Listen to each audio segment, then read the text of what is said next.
Welcome, ladies and gentlemen. I'm the Serious Strategy Gamer and we are going to play a new series today. We are going to play a little bit of Terraforming Mars because there's a new expansion and we want to try that out. Now, Terraforming Mars, for those of you who don't know, is a digital adaptation of a board game, one of the best board games of all times. So it is great fun to play that, and it's a very, very intriguing and interesting game. Now, I want to structure this Let's Play here a little bit as a tutorial almost, so you can learn the game as we're doing that and you don't need to have any advanced knowledge of the game because it's kind of an interesting game.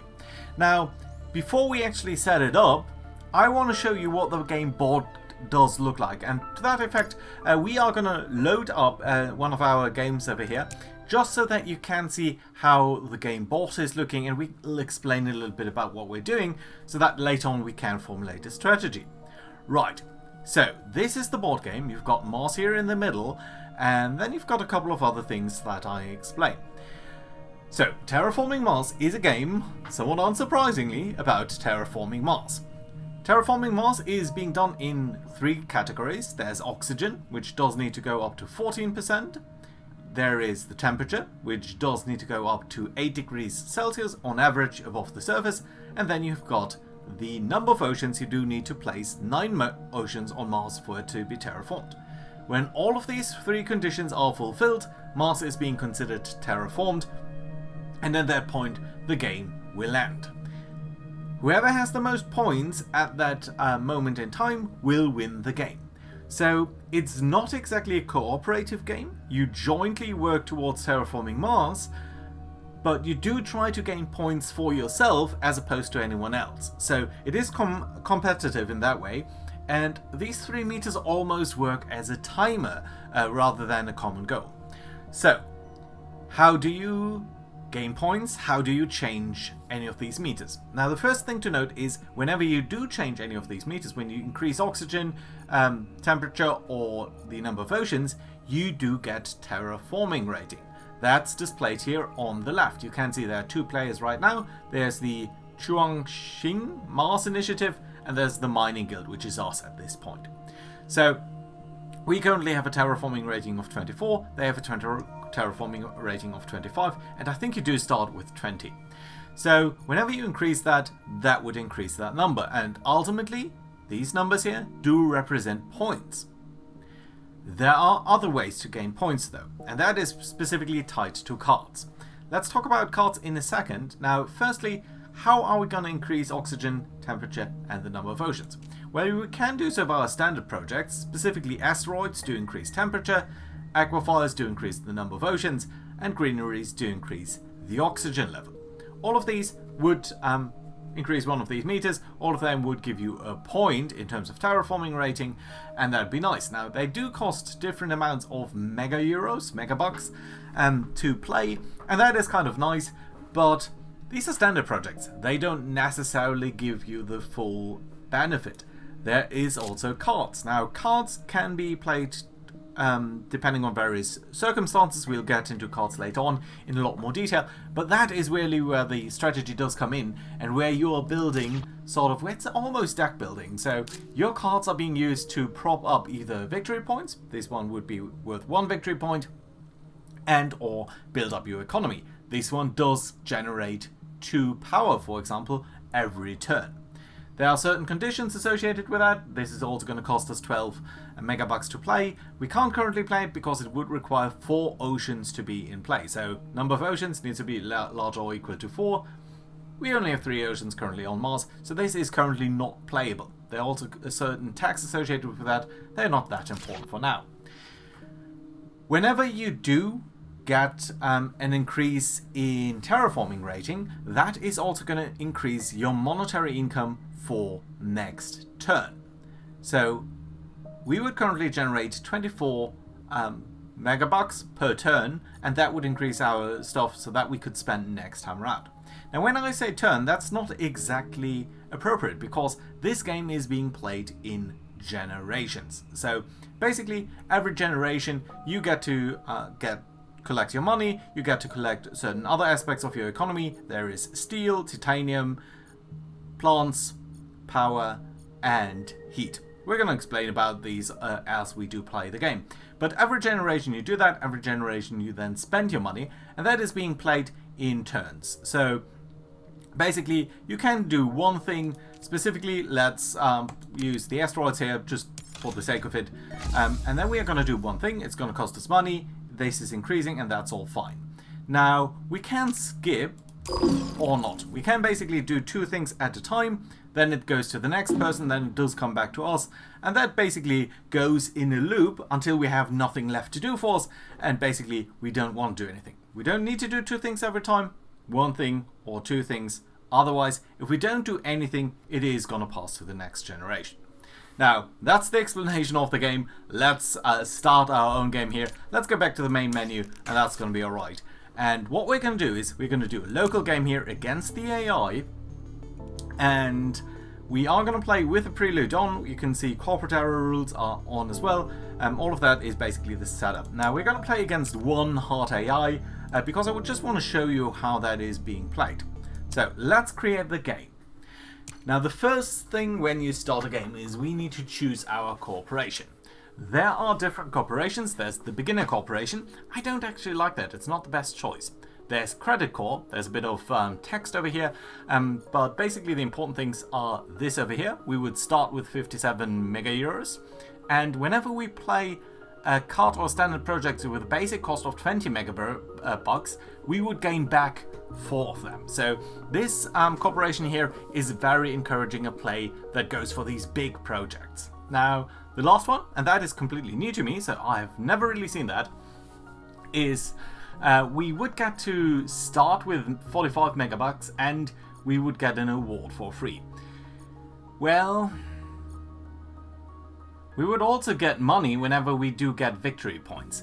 Now, honestly, I'm actually going to forfeit this one because I don't think this is going to be the nicest one here to play as the first thing, so we're going to restart that. Again, it's an interesting corporation, but I don't think it's that useful. So, a new draw here. Let's choose our corporation this time. Now, there's Torgate. This one is kind of interesting. This is all about power. We would start with 1 energy production and some power, some money, of course. But whenever we do play a card that has the energy tag here, we would pay less for it. So basically, these guys have a very easy time to produce power. That's kind of interesting. On the other hand, Robinson Industries, this is a new one and I probably won't play with this, is we start with 47 megabucks. That's not as much, it's pretty much on par with Torgate here, but we do have an action available to us. We could spend 4 megabucks to increase our lowest production step by 1. That is very interesting. We're going to play that and that's going to be alright. The next thing we do is we do pick 2 Prelude cards. This is where the expansion comes in, and this is where we basically can do, it's setting up your game in a way. So you do get to do certain things before the game really starts. We could get 2 oceans, we could play 2 oceans, and that would be fine. So we could place 2 oceans on the map. That's kind of interesting. We could get a mohole. This would give us some heat production, which is useful to increase, well, the temperature. We don't have the bars now, but that is what this is good for. Or we could do a smelting pot.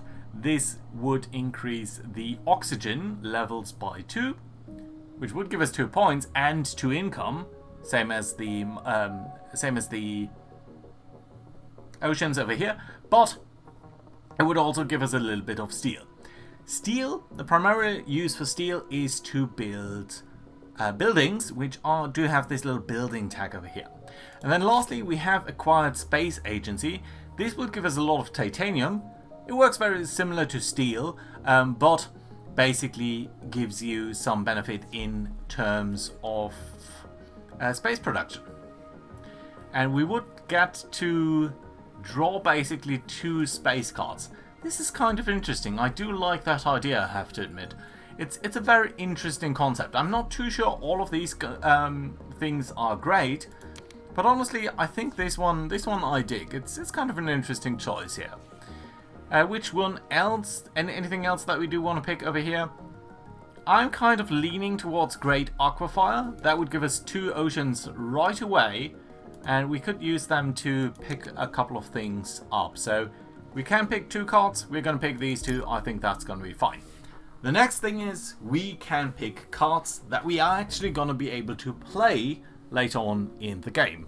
Now, we can pick up to 10 cards, but every time we do pick a card, it would cost us $3 just to pick it up. And then it would cost us this amount here to actually get it. So we do need to be slightly careful here. It's very common to overpay and to buy too many cards. So let's not do that. Let's be a little bit mindful about that. What we can afford over here, basically. Now, Security Fleet is tempting. It is a space tag, and it does allow us to use Titan to basically get victory points. But honestly, in the beginning, what I very much like to do is build up my economy, and I don't see that many ways here to actually do that. So we need to be slightly mindful about that. Now, Rot Cam Factory might be an interesting one, because it is relatively cheap. We would need some power though to basically get that. I also do like the idea of a development center here. You know what, let's pick up the development center. And not much else really. I think that's it. Right. So we're going to pick that, and that's fine. We can now pick our Prelude cards here.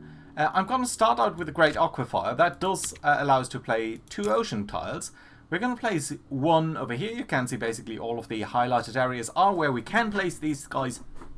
I'm going to place them up over here, and the reason for that is, I'm not sure whether you can really see it, but if we do place it over here, we can draw 2 more cards, and cards are always useful because they do give you a little bit more flexibility, and we don't need to pay for these cards, so that's great.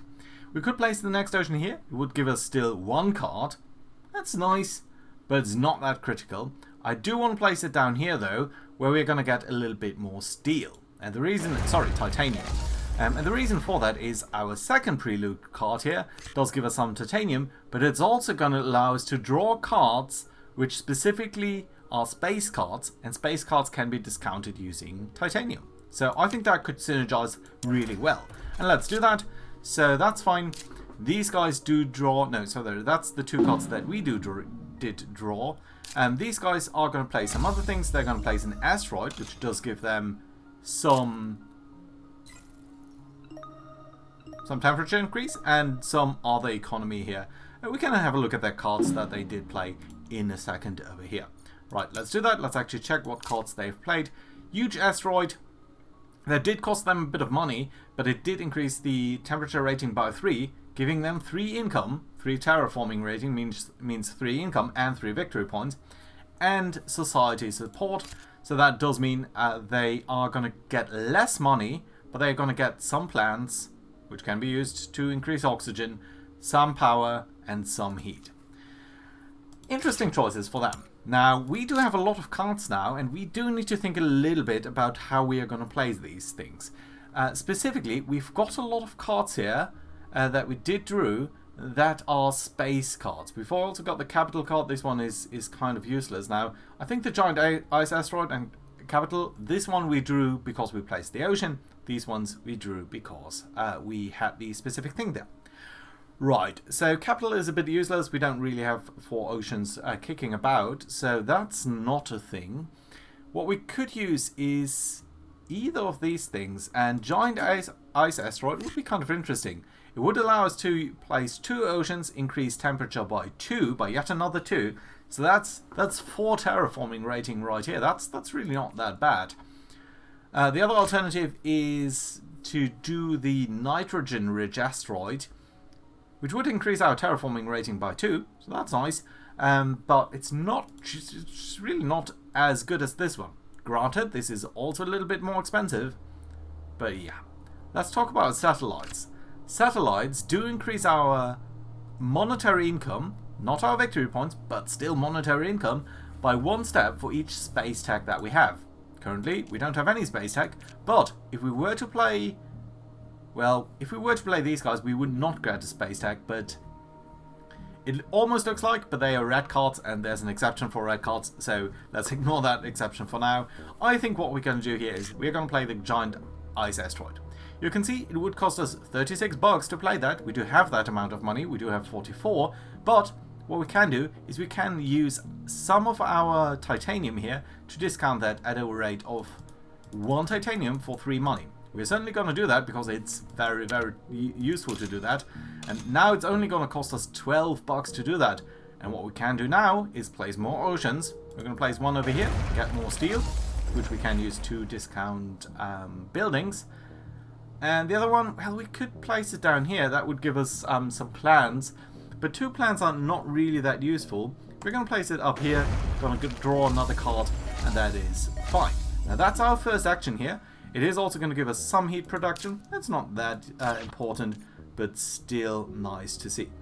We are also going to use our special ability here, spending 4 bucks to gain an increase in our lowest production, which we can choose freely. Now, that's kind of interesting.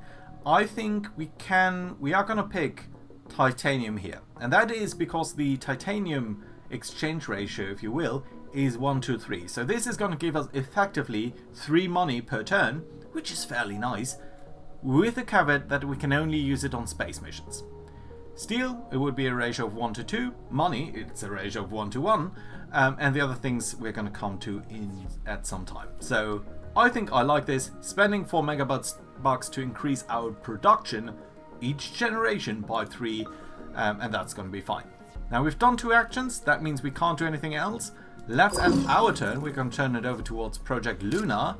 They are going to build Immigrant City. Interesting. So they are going to build a city which is going to cost them money for now, but it does allow them to get more points or more income as more cities are being placed. They've done another thing which we don't care about that much, and it's now back to us. Notice we're still in Generation 1, so that is sort of how this works.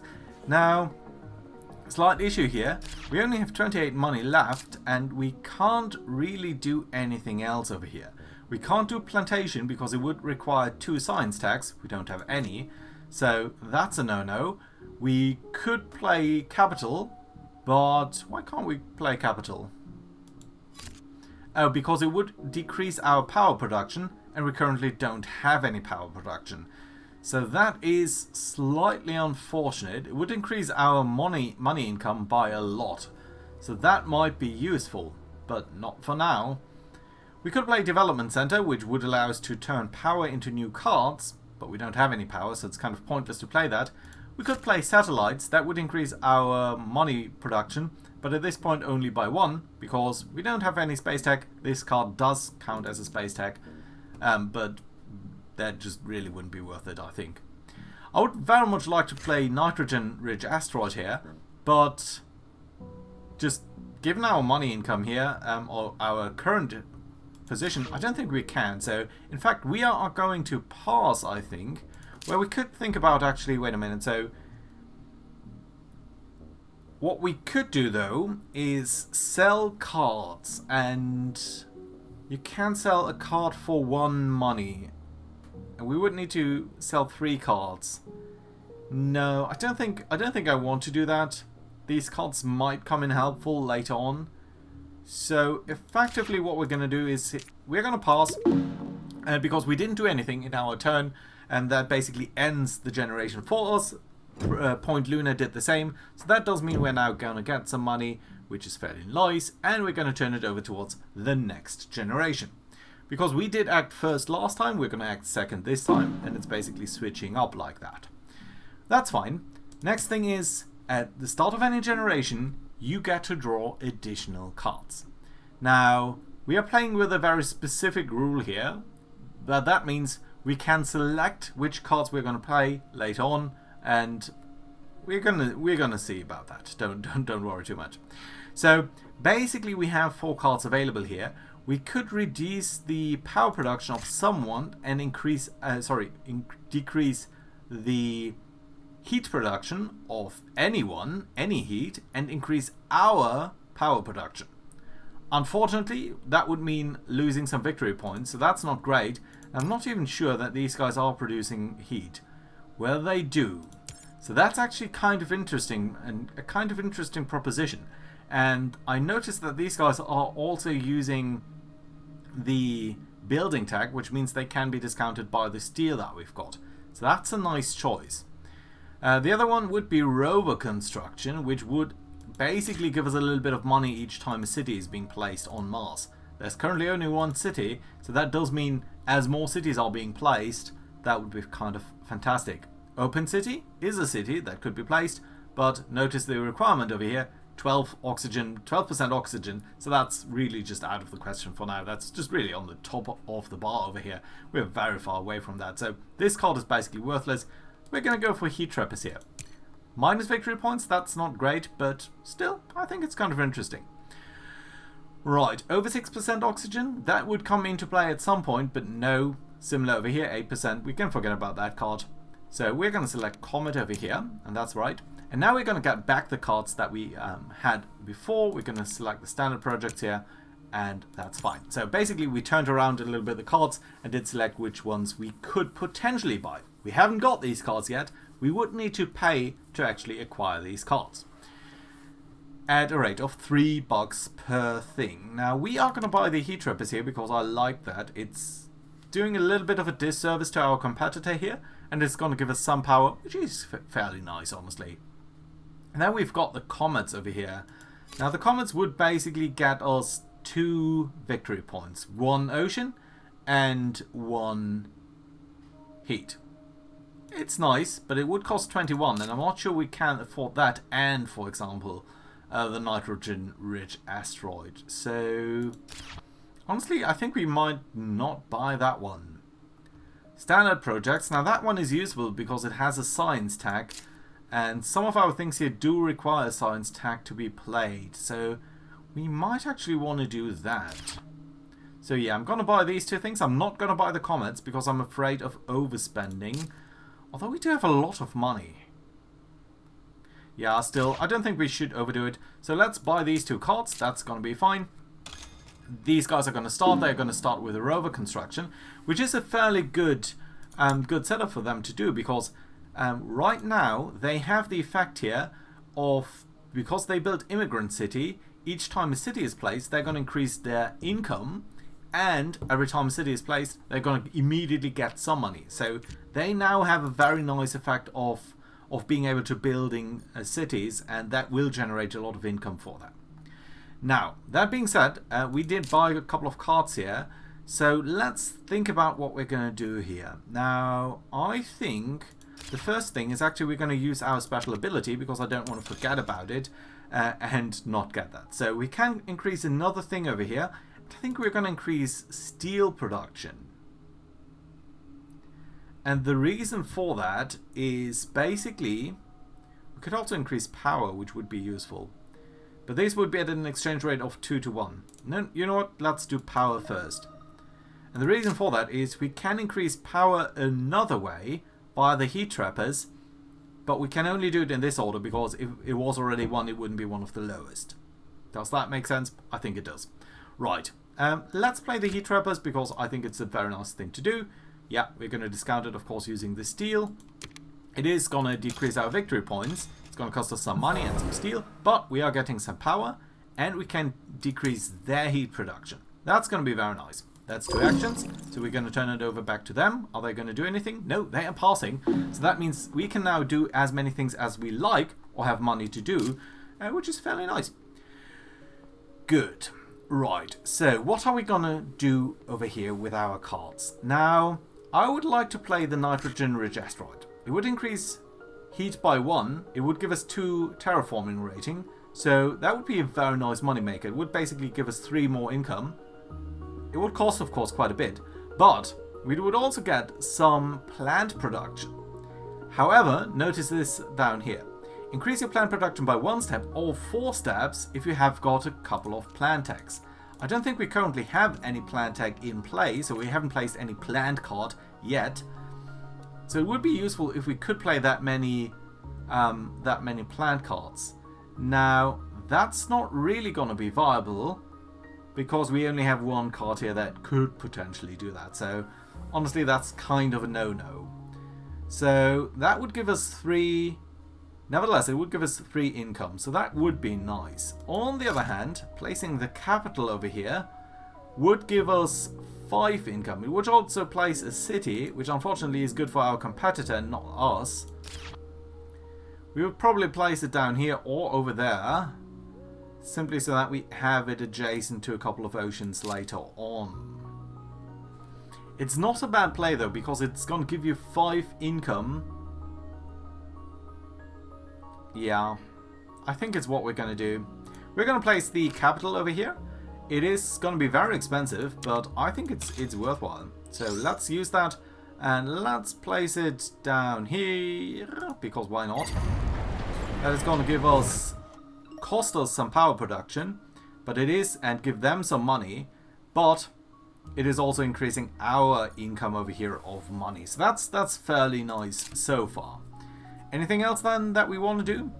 We're not producing any power anymore, so I don't think the development center is warranted.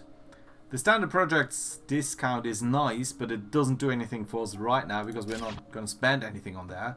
So in fact we're going to skip, and that does mean we're going to get to generation 3, which should be a-okay. But that being said, you know what, let's pick the cards and then we're going to put in a cut. So let's see what cards we are going to potentially get. So draw first, and then we're going to get over. I'm going to explain that in a little bit more detail this time. So basically we are getting 4 cards, our competitor, our enemy here is getting 4 cards.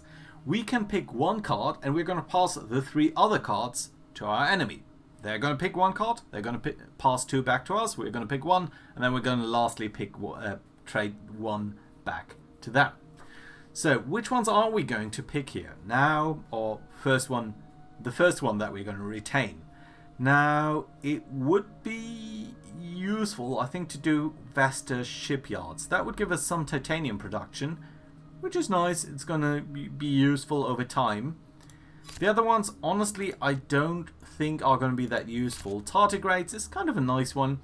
It's kind of cheap. And basically what you do is every generation you do add a microbe to this card, and for every 4 microbes that you have, you basically get a victory point. It's very cheap. It's a very useful long-term card, but it's not immediately going to jumpstart our economy. So I think we're going to go with Vesta shipyards over here. That is simply going to be useful. We're going to pass the 3 other cards on to our competitor, and that's alright. Now, next things over here. Now, I'm kind of tempted by the moss. The moss does increase our plant production, which is useful. And we can play it because we've got more than 3 oceans. But Olympus Conference is an interesting one.